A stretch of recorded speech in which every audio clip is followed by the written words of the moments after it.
அன்பு உறவுகளுக்கு வணக்கம். இது டாடா ஸ்டீல் குறித்தான என்னுடைய பார்வை. இது பரிந்துரை அல்ல, வெறும் விழிப்புணர்வு மற்றும் படிப்பினைக்கான ஒரு காணொளி மட்டுமே. கடந்த செப்டம்பரில் 759 கோடி லாபம் ஈட்டியிருந்த டாடா கம்பி விற்பனை அந்த டாடா ஸ்டீல் நிறுவனமானது ஒரு பங்கின் விலை 176.65 நேற்று தினத்தில் இருந்திருக்கிறது.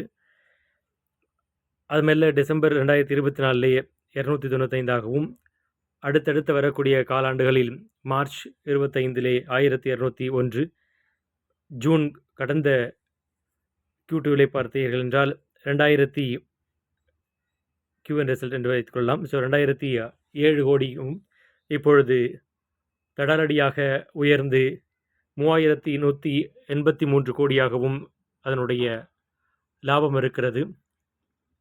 இந்த தொழிலை நீங்கள் எல்லோரும் தெரிந்தது போல டாடா குழுமம் நடத்தி வருகிறது. இப்பொழுது டாடா குழுமத்தினுடைய நிர்வாக குழுக்களும் சற்றேறக்குறைய அதனுடைய பொறுப்புகள் எல்லாம் அமைந்துவிட்டது. நியோல் டாட்டாவினுடைய கரம் ஓங்கி இருக்கிறது.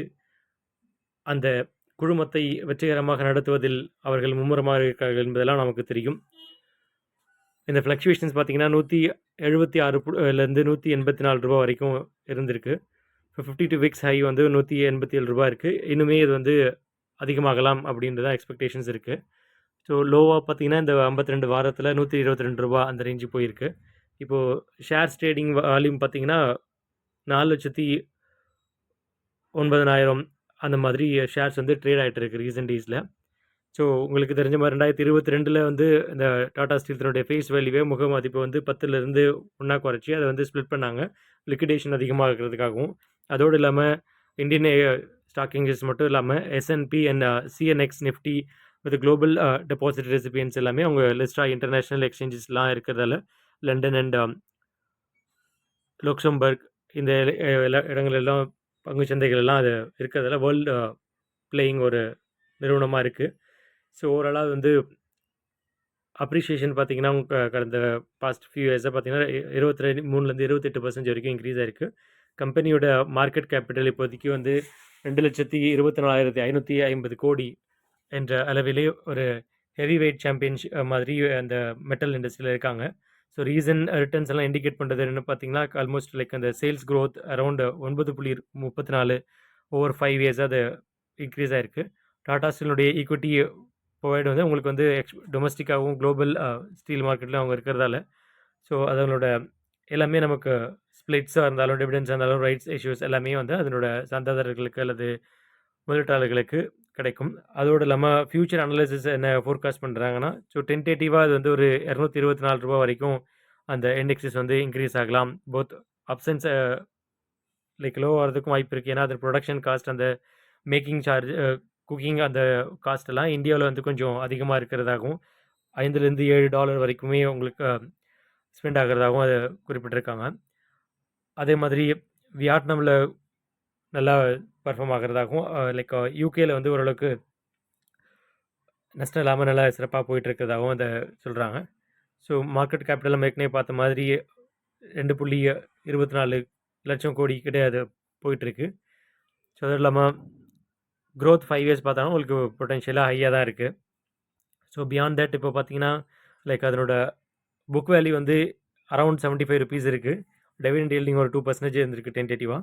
ஸோ ROC வந்து 7.17 கொடுத்துருக்காங்க. டெப்ட் ஈக்விட்டி பார்த்தீங்கன்னா உங்களுக்கு வந்து பெரிய அளவு கடன் கிடையாது. ஸோ நெக்லிஜிபிள் 1.01 அந்த ரேஞ்சில் தான் இருக்குது. ஸோ இண்டஸ்ட்ரி PE வந்து உங்களுக்கு வந்து 30.70 இருக்குது. அதுவே இந்த டாடா ஸ்டீலோட அந்த பர்ஃபார்மன்ஸ் வந்து 32.95, லிட்டில் பிட் ஓவர் ப்ரைஸிங்காக தெரிஞ்சாலும் இது அப்சைட் மூவ் ஆகிறதுக்கான பாசிபிலிட்டிஸ் இருக்குது. ஸோ ஓவர் நம்ம வந்து இந்த ட்ரெண்ட் எப்படி போயிட்டுருக்கு லைக் குளோபல் ஸ்டீல் இண்டஸ்ட்ரியோ மற்ற மேக்கிங் சார்ஜஸ் மற்ற எல்லாமே கன்சிடர் பண்ணி ஸோ தென் ஃபர்தராக நம்ம வந்து மூவ் பண்ணலாம் இது ரிலேட்டடாக. ஸோ அகெயின் இப்போது 24 ஹவர்ஸில் வந்து அதனோட மூமெண்ட்ஸ் நமக்கு தெரியும். ஸோ நொமுரா ஸ்டீல் டார்கெட் வந்து ஒரு 215 அந்த ரூபீஸ் வரைக்கும் இன்க்ரீஸ் ஆகும்னு சொல்லியிருக்காங்க. Expecting touch margin gain to offset UK losses and strong volume growth and cost control driven and EBITDA மார்ஜின்லாம் நம்ம இன்க்ரீஸ் ஆகிருக்கதா குறிப்பிட்டிருக்காங்க. ஸோ ஓவராலாக பார்த்தீங்கன்னா இந்த கடந்த 24 ஹவர்ஸில் டாடா ஸ்டீலோட அந்த மூமெண்ட் வந்து கன்ஃபார்ம்ஸாக நோ ப்ரைஸ் ஹைக் விலையேற்றத்தில் வந்து பெரிதாக வந்து அக்டோபர் நவம்பர் டிசம்பரில் விற்பனையில் விலை ஏறலனாலும் ஸோ அவங்களோட மார்ஜின் எல்லாமே நல்லா இருக்கிறதா சொல்கிறாங்க. ஸோ பொறுத்திருந்து பார்ப்போம். எதையுமே நம்ம வந்து விரைந்து போய் நிறைய பணத்தை போட்டு லாஸ் ஆகாமல் நமக்கு வாட்ஸ்அப் அது மாதிரி டெலிகிராம் மற்ற ஃபேஸ்புக் இந்த இதில் வர எதையுமே நம்ம ஃபாலோ பண்ணாமல் நம்மளுடைய அறிவுக்குட்படுத்தி ஆய்வுக்குட்படுத்தி நம்முடைய ஹார்ட் அண்ட் மணியை நம்ம சிறிது சிறிது வளர வைப்போம். அது நம்முடைய சந்ததிகளுக்கும் உதவட்டும். நன்றி, வணக்கம்.